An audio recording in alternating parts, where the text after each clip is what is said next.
कमर दर्द, बैक एक, slip disc, शटका pen और इसी के साथ साथ cervical spondylitis pain, ankylosing spondylitis, कुछ ऐसे ही कमर दर्द के रोग हैं, मेरुदंड की समस्याएं हैं, स्पाइनल कॉर्ड की ऐसी प्रॉब्लम्स हैं जिससे लगभग दुनिया का हर व्यक्ति कभी ना कभी जिंदगी में इन बीमारियों के दौर से गुजरता है।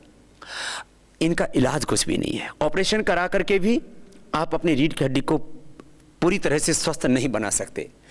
गोलियां खा करके आप दर्दों से थोड़ी देर के लिए तो मुक्ति पा सकते हैं, लेकिन वह भी परमानेंट क्योर नहीं है। तो क्या है कमर दर्द का इलाज?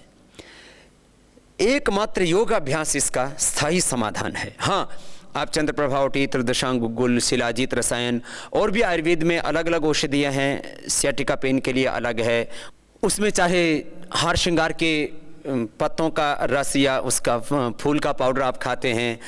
आयुर्वेद में अलग अलग प्रकार की औषधियाँ हैं उसके लिए, चंद्र प्रभावटी, त्रिदशांगुल, शिलाजीत रसायन के साथ साथ महावात विध्वंसन रस, एकांग वीर रस, बृहत्वा चिंतामणि, प्रवाल पिष्टि और भी बहुत तरह के इलाज करते हैं। वो सब लाभ करते हैं, मसाज करते हैं।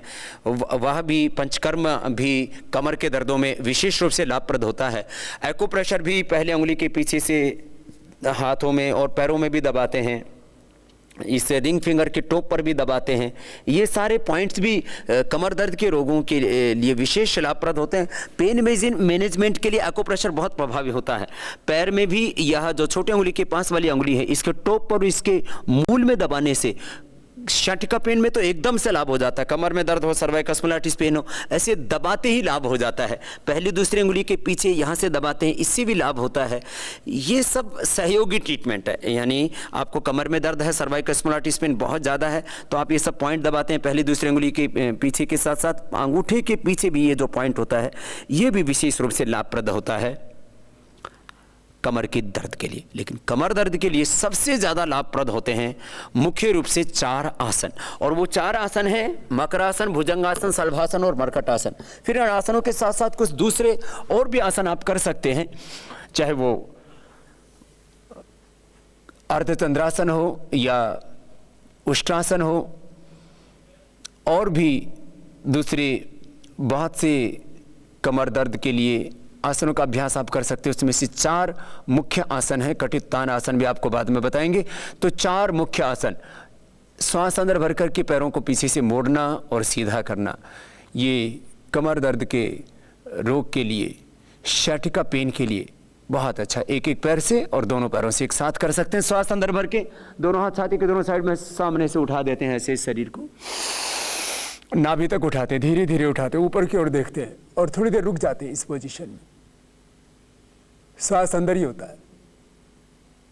पहले दिन ज़्यादा आसन ना करें, अर्थात पहले दिन किसी भी आसन को 1 बार किया या 2 बार किया, फिर धीरे धीरे 3 बार, 4 बार, 5 बार उसको बढ़ाएं। दोनों हाथ ठोड़ी के नीचे। ये भुजंगासन का दूसरा अभ्यास। ऊपर रुकते हैं थोड़ी देर, फिर नीचे आ जाते हैं।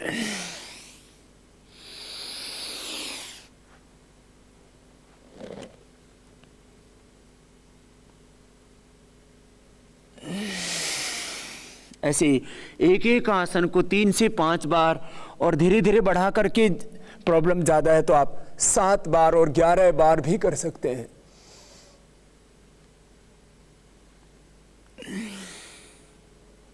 भुजंगासन का एक और अभ्यास है, दोनों पैरों में पीछे फासला होता है, दोनों हाथ छाती के दोनों साइड में।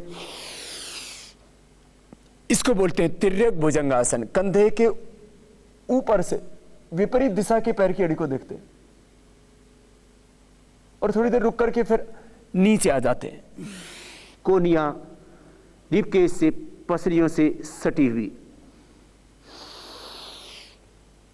श्वास अंदर भरते हैं, नाभि तक उठाते हैं और कंधे के ऊपर से विपरीत दिशा के पैर की एड़ी को देखते हैं और थोड़ी देर रुक करके नीचे आ जाते हैं। इस तरह से यह अभ्यास भी सर्वाइकल स्पॉन्डिलाइटिस पेन के लिए, स्लिप डिस्क के लिए, शटका के लिए, लोमा स्पॉन्डिलाइटिस के लिए, किसी भी तरह की मेरुदंड की विकृति उसके लिए बहुत उपयोगी है। और अब अगला अभ्यास शलभासन।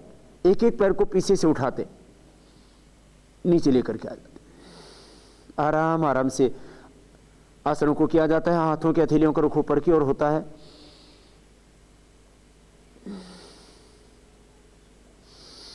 थोड़ा हाथ से सहारा भी दे सकते हैं शुरू में आप, क्योंकि मुझे कमर में दर्द नहीं, इसलिए मैं आसानी से उठा पा रहा हूं। जिनको कमर में दर्द है वो थोड़ा ऐसे हाथ से सहारा दे करके भी पैर को उठा सकते हैं। एक हाथ आगे कान से लगा हुआ, दूसरा हाथ पीछे कमर के ऊपर टिका हुआ, सामने से हाथ को उठाया, सिर को उठाया, पीछे से विपरीत दिशा के पैर को उठा दिया। तो यह अभ्यास भी शलभासन का विशेष लाभप्रद होता है कमर दर्द के लिए। एक तरफ से करने के बाद इसको दूसरी तरफ से ऐसे कर सकते हैं।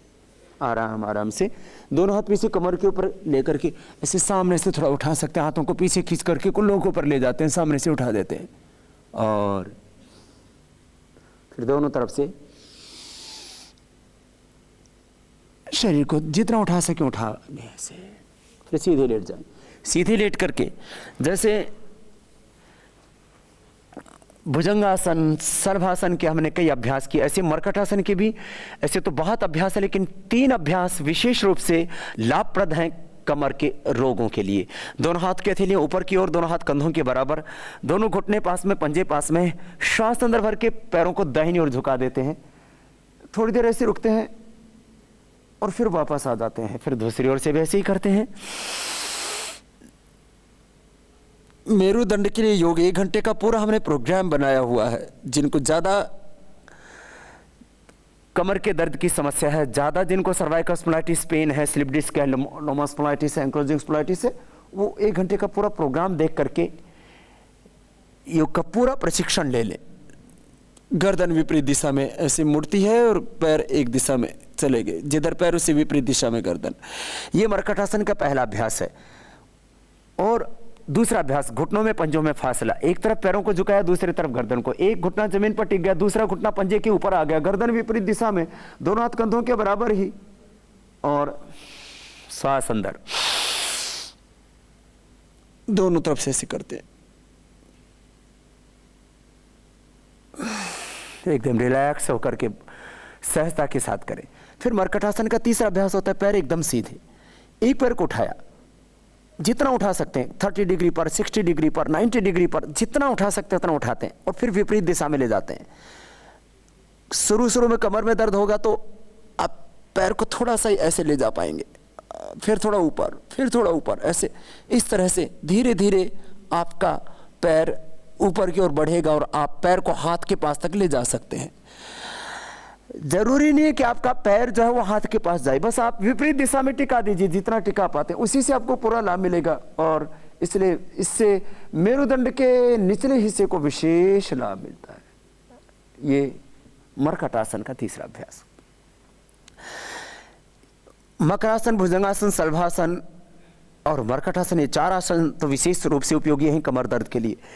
इसमें कटियुत्तान आसन ये विशेष लाभ करता है जिनको भी कमर में दर्द होता है। हाथों के हथेली नीचे की ओर, घुटनों से पैर मुड़े हुए, एड़ियों को कुल्लों के पास में रख देते हैं और ऐसे कमर को ऊपर उठाया और फिर नीचे दबा देते हैं। नीचे दबाते समय पूरी कमर जो है फ्लैट हो जाती, सीधी हो जाती। ऊपर उठाते समय बीच से उठा देते। लंबे लंबे श्वासों के साथ इस अभ्यास को करते हैं। ये कमर दर्द के लिए बहुत उपयोगी आसन है, कटियुत्तान आसन। फिर एक एक पैर को ऊपर उठाया और नीचे लेकर के आ गए। यह भी कमर दर्द के रोगियों के लिए विशेष लाभप्रद होता है।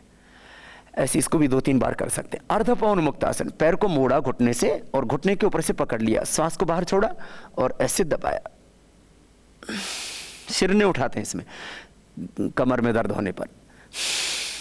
इससे कमर के निचले वाले हिस्से को एक साइंटिफिक वे में एक्सरसाइज मिलती है और कमर दर्द आपका ठीक होता है।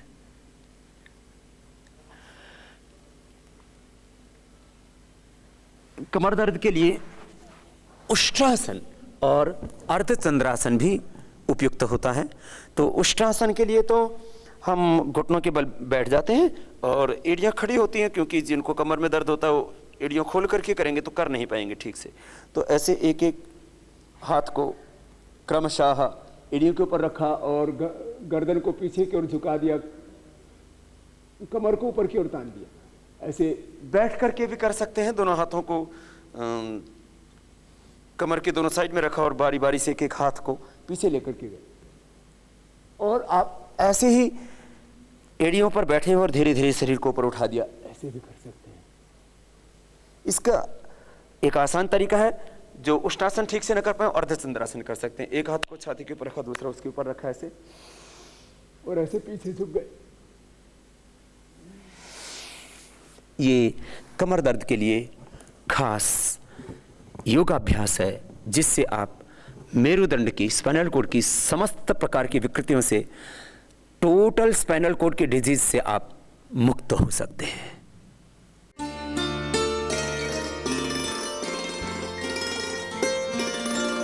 पैरालिसिस, अधरंग, लकवा की बीमारी के लिए क्या करें? इसके लिए एलोपैथी में भी यद्यपि प्रारंभिक तौर पर कुछ दवाइयाँ दी जाती हैं, लेकिन उससे किसी का भी पैरालिसिस ठीक नहीं होता है। तो क्या करें?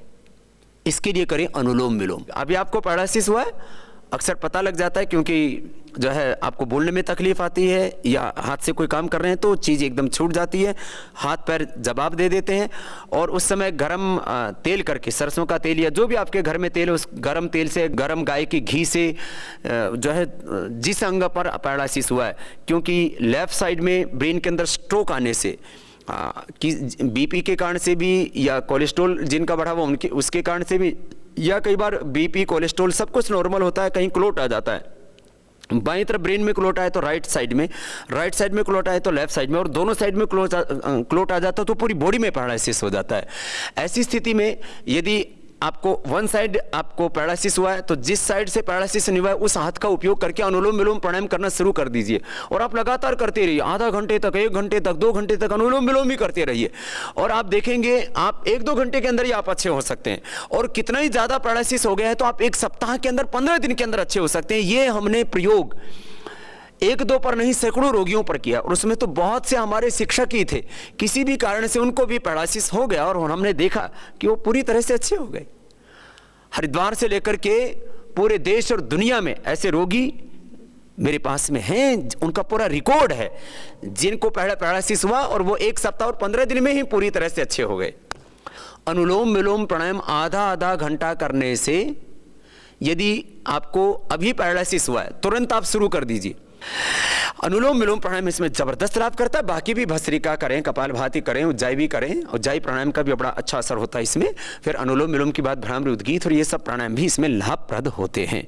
और इसमें ये जो मास्टर पॉइंट है, इसको दबाने से भी विशेष लाभ होता है। तो ये मास्टर पॉइंट रिंग फिंगर के टॉप पर भी दबाएं, इससे भी विशेष लाभ होगा। और जिस साइड में पैरालिसिस हुआ है उस साइड के ये अंगुलियों के और पैरों के भी जो पीछे की चैनल्स हैं, इनको भी दबाने से विशेष लाभ होता है। तो ये सारे चैनल्स भी दबा लिया करें। और जिनको भी पैरालिसिस हुआ है उनको रोज फिर सुबह शाम दोनों टाइम अनुलोम विलोम प्राणायाम करने के साथ साथ कुछ आयुर्वेद की औषधियों का सेवन करना चाहिए। पतंजलि चिकित्सालय आरोग्य केंद्र या पतंजलि योगपीठ में आकर के आप औषधियाँ ले सकते हैं। एकांग वीर रस बड़ी उम्र के लोगों के लिए 10 ग्राम, प्रवाल पिष्टी 10 ग्राम, मोती पिष्टी 2 से 4 ग्राम, रसराज रस इसमें 1 से 2 ग्राम दे देते हैं, योगेंद्र रस भी 1 से 2 ग्राम दे देते हैं। और ये 60 पुड़िया बना करके सुबह शाम खाली पेट खिला देते हैं। मेधावटी, त्रयोदशांग गुग्गल, शिलाजीत रसायन और अश्वगंधा कैप्सूल भी साथ में दिया जाता है, तो विशेष लाभ होता है। ये अश्वगंधा कैप्सूल, शिलाजीत रसायन, मेधावटी, त्रयोदशांग गुग्गल एक लेकर के दूध के साथ में सुबह शाम खाने के बाद दे दिया, तो इससे पैरालिसिस के रोगी 100% अच्छे हो जाते हैं।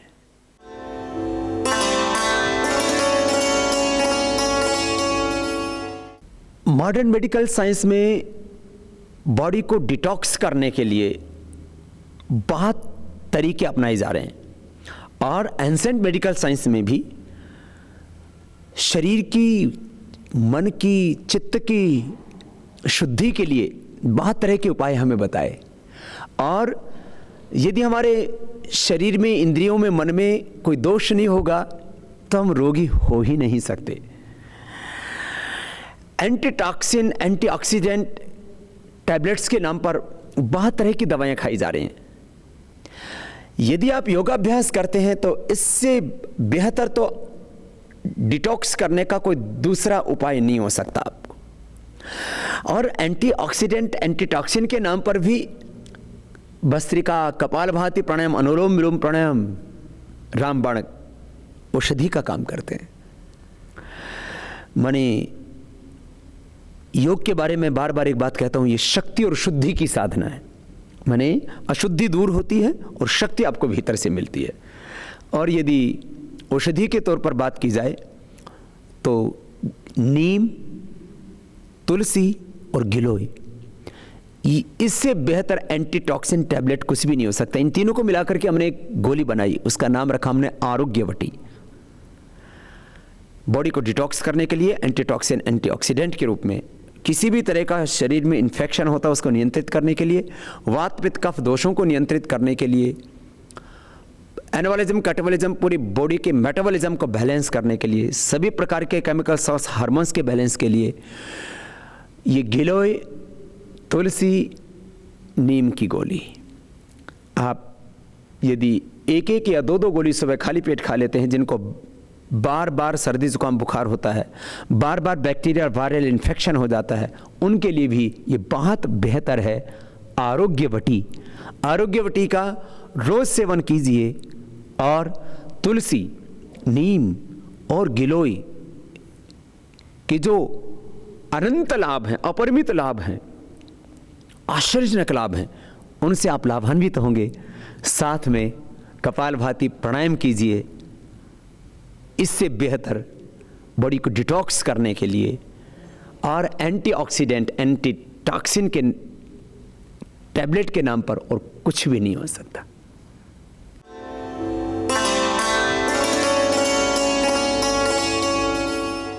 स्नोरिंग, खर्राटे आना और स्लीप एपनिया, सोते सोते श्वास रुक जाना, ये ऐसी समस्याएं हैं जिनकी मॉडर्न मेडिकल साइंस में कोई दवाई नहीं है। कपालभाति प्राणायाम और उज्जाई प्राणायाम, ये दोनों प्राणायाम करा देने से खर्राटे और स्लीप एपनिया से 100% मुक्ति पा सकते हो। गले को टाइट करके श्वास को लंबा गहरा भरते हैं और श्वास को भरने के बाद थोड़ी देर यथाशक्ति रोक करके रखते हैं और दाएं नाक को बंद करके बाएं से श्वास को बाहर छोड़ देते हैं। इसको उज्जाई प्राणायाम कहते हैं।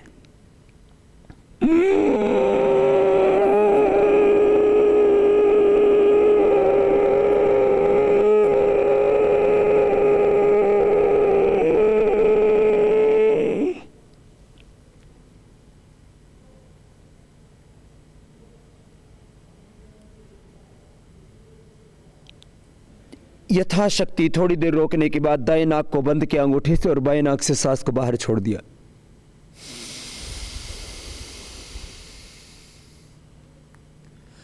ऐसे इसको कंटिन्यूअस 5 बार, 7 बार, 11 बार तक किया जा सकता है। किसी किसी को तो खर्राटे की इतनी ज्यादा समस्या होती है कि परिवार में दूसरा कोई व्यक्ति यदि वो सोए तो सो ही नहीं सकते, सबको जागना पड़ता है। और खर्राटा जब ज़्यादा बढ़ जाता है तब यह हमारे जीवन को भी संकट में डाल सकता है। कपालभाति प्राणायाम नियमित रूप से करने से खर्राटे तो 100% अच्छे होते ही हैं।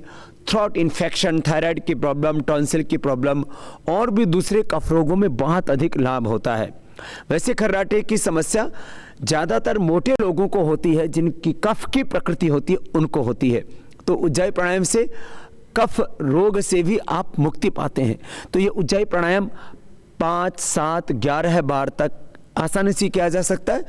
और उज्जाई प्राणायाम के बाद एक और महत्वपूर्ण प्रक्रिया है खर्राटे के लिए, कपालभाति।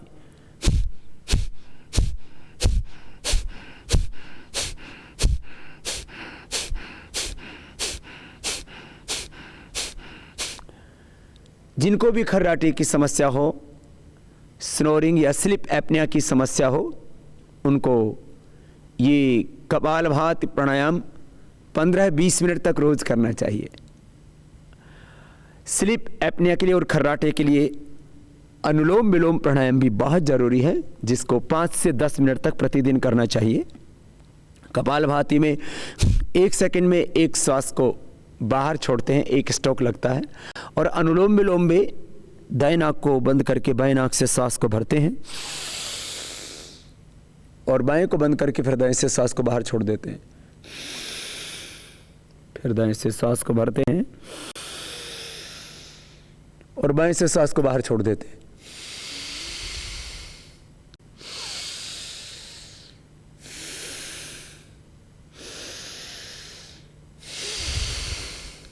ऐसे ही निरंतर ये 5 से 10 मिनट जरूर करना चाहिए जिनको भी खर्राटे और स्लीप एपनिया की प्रॉब्लम है उनके लिए। अंगूठे के नीचे ये गले और थायराइड का पॉइंट भी दबा सकते हैं, ये भी गले के लिए, थायराइड के लिए, खर्राटे के लिए, स्नोरिंग, स्लीप एपनिया के लिए बहुत ही अच्छा पॉइंट है। त्रिकुटा चूर्ण शहद में मिला करके आधा ग्राम सुबह शाम शहद या गर्म पानी के साथ लेने से भी खर्राटे में विशेष लाभ होगा।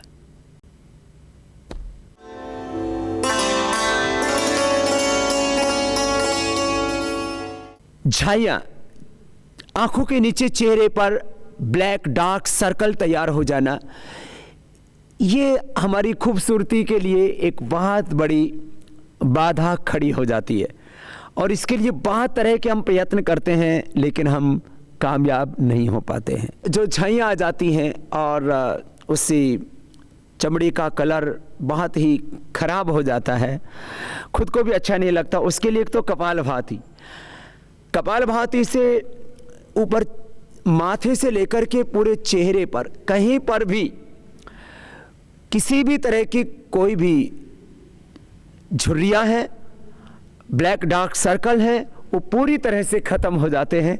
बस कपालभाति निरंतर 15-20 मिनट रोज करने की आवश्यकता है।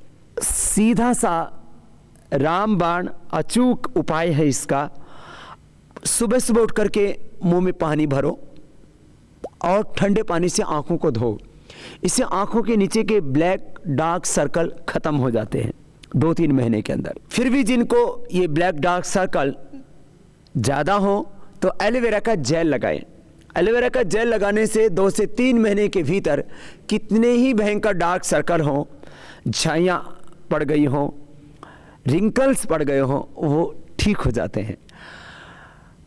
एलोवेरा के जेल में आप कुछ और चीज़ों को मिला सकते हैं जो आपको घर में उपलब्ध होती हैं, जैसे हल्दी, दारू हल्दी, इनका पाउडर करके एलोवेरा का जेल में लगाया और चेहरे पर लगा लिया, या कच्चे दूध में कच्ची हल्दी को घिस करके लगा सकते हैं। कोई भी लेप 5 से 10 मिनट लगाना चाहिए, इससे ज़्यादा देर तक नहीं लगाना चाहिए और उसके बाद में गुनगुने पानी से उसको धो लेना चाहिए। कांति लेप करके बहुत तरह के आयुर्वेद की दिव्य जड़ी बूटियों को मिला करके हम तैयार करते हैं और उससे हमने देखा है जिनको भी चेहरे के ऊपर ये ब्लैक डार्क सर्कल्स होते हैं, जिनको झाइयाँ होती हैं, वो कांति लेप लगाने से दूर हो जाती हैं। कांति लेप को कच्चे दूध में लगाया जा सकता है, गाय का दूध हो तो ज़्यादा अच्छा है। कच्चे दूध में अथवा गर्म करके ठंडा किया हुआ दूध उसमें भी लगा सकते हैं, कच्चा दूध हो तो बेहतर होगा। एलोवेरा के जूस में उसको लगा सकते हैं और शहद में लगा सकते हैं। शहद से भी अपने आप में भी ये डार्क सर्कल दूर होते हैं। और पपीता जो पका हुआ होता है, केला जो पका हुआ होता है, पका हुआ केला, पका हुआ पपीता, इसको भी चेहरे पर लगाने से ये झाइयाँ दूर होती हैं। खीरा को कद्दूकस करके अथवा लौकी को, सोरकाई को, घिया को, दूधी को कद्दूकस करके उसको लगा लेते हैं, उससे भी झाइयाँ दूर हो जाती हैं। और मसूर की दाल और थोड़ा सा उसमें बादाम, मसूर की दाल 1 चम्मच और उसमें 2-3 बादाम, उसको कूट करके और उसका भी लेप चेहरे पर आप एलोवेरा के जूस, कच्चे दूध अथवा शहद में मिला के या पपीता के अथवा पकी हुई केले के पल्प में मिला करके उसको चेहरे पर लगा सकते हैं। इससे आपकी चेहरे की झुर्रियाँ दूर हो जाती हैं। हाँ, शरीर में कमज़ोरी होती है, हीमोग्लोबिन की कमी होती है, उससे भी झुर्रियाँ ज़्यादा पड़ने की संभावना रहती है। तो आप हरी सब्जियों का सेवन ज़्यादा करें, कपालभाति प्राणायाम निरंतर करें, इससे आपकी कमज़ोरी भी दूर होगी, हीमोग्लोबिन भी बढ़ जाएगा। और किसी को ज़्यादा ही खून की कमी रहती है तो व्हीट ग्रास, एलोवेरा का जूस, आंवले का जूस, इसको भी सुबह सुबह पी सकते हैं। बहुत शरीर में कमज़ोरी हो तो अश्वगंधा और शतावर का पाउडर दोनों को समान मात्रा में लेकर के 100 ग्राम अश्वगंधा, 100 ग्राम शतावर, और ये पाउडर 2-3 ग्राम सुबह, 2-3 ग्राम शाम को ले सकते हैं।